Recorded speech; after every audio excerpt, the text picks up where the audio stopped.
Hello my dear friend, कैसे हैं आप सभी। उम्मीद करता हूं कि बढ़िया होंगे और अपनी पढ़ाई आप अच्छे से कर रहे होंगे। आपकी तैयारी को बेहतर बनाने के लिए आज हम लेकर के आए हैं कक्षा 12 भौतिक विज्ञान, जो कि पार्ट 1, जो आपका विद्युत विद्युत और चुंबक से आधारित रहता है। इसमें हम आपको बताएंगे इम्पोर्टेंट डेफिनेशन और डेरिवेशन, बहुत महत्वपूर्ण डेरिवेशन जो लगातार हर वर्ष आते हैं। तो आपको कौन कौन से डेरिवेशन तैयार करने हैं, तो इसमें जो है वैद्युत क्षेत्र की तीव्रता की परिभाषा और मात्रक, ये आपको याद रखना है, बहुत इंपॉर्टेंट है। वैद्युत क्षेत्र की तीव्रता जो ई होता है, ई बराबर F/Q होता है ना, और उसका मात्रक न्यूटन प्रति कूलाम। इसके बाद वैद्युत द्विध्रुव की अक्षीय स्थिति में वैद्युत क्षेत्र ई बराबर 1/4πε0 Q/R⁴ P/R⁴। इसके बाद गॉस थ्योरम कि फाई बराबर Q/ε0। इसके बाद समांतर प्लेट संधारित्र की धारिता जब इसकी प्लेटों के बीच आंशिक रूप से परावैद्युत पदार्थ रखा हो, समांतर प्लेट संधारित्र की धारिता। फिर इसके बाद सबसे महत्वपूर्ण है आपका डेरिवेशन, वैद्युत द्विध्रुव की अक्षीय स्थिति में वैद्युत विभव का सूत्र।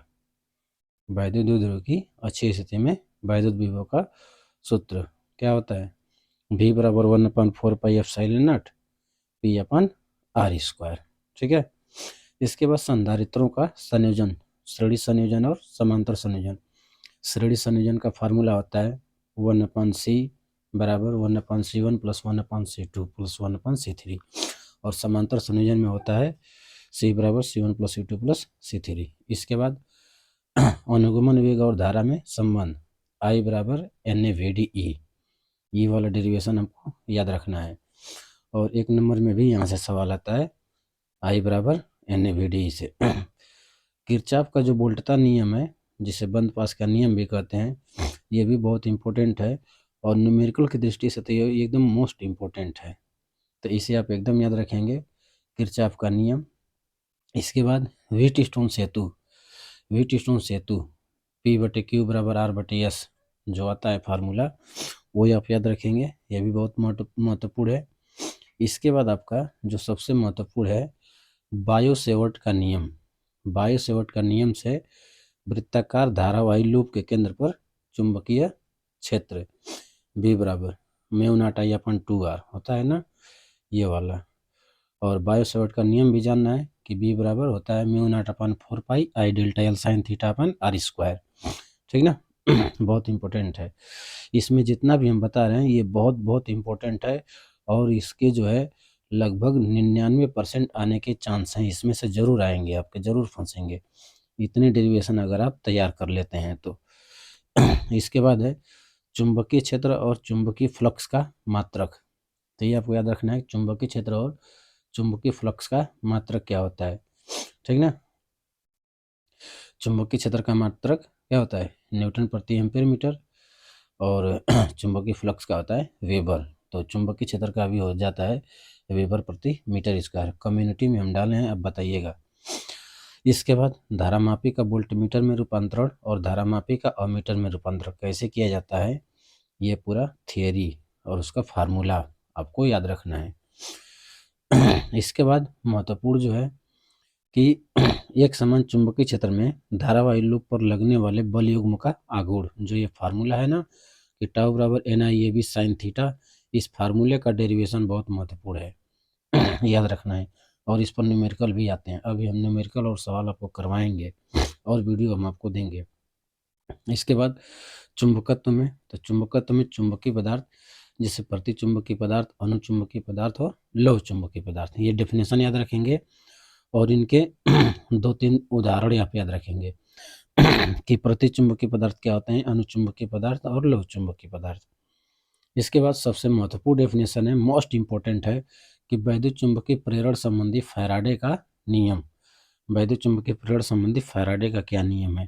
प्रथम नियम और द्वितीय नियम। ठीक ना। इसके बाद स्व प्रेरण और अन्योन्य प्रेरण। स्व प्रेरण गुणांक क्या कहलाता है? यल, और अन्योन्य प्रेरण यम। तो इन्हें भी आपको याद रखना है, यहाँ से परिभाषा भी आता है और सवाल भी आता है।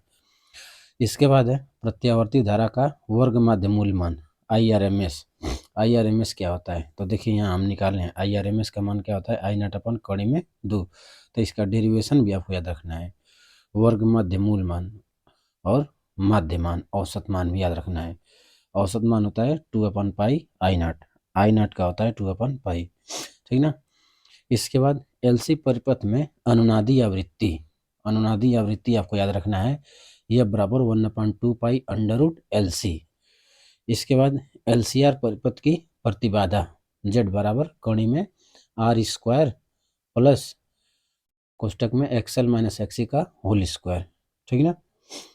इसके बाद LCR परिपथ, LCR परिपथ, LCR परिपथ तो ही गया ट्रांसफार्मर, ट्रांसफार्मर के बारे में, ट्रांसफार्मर के क्या क्या पार्ट होते हैं, और इसके बाद ऊंचाई ट्रांसफार्मर कैसे कार्य करता है, और इसमें वोल्टेज कभी कभी पूछता है कि कौन से कुंडली का वोल्टेज अधिक होगा और किसका कम होगा, ठीक है।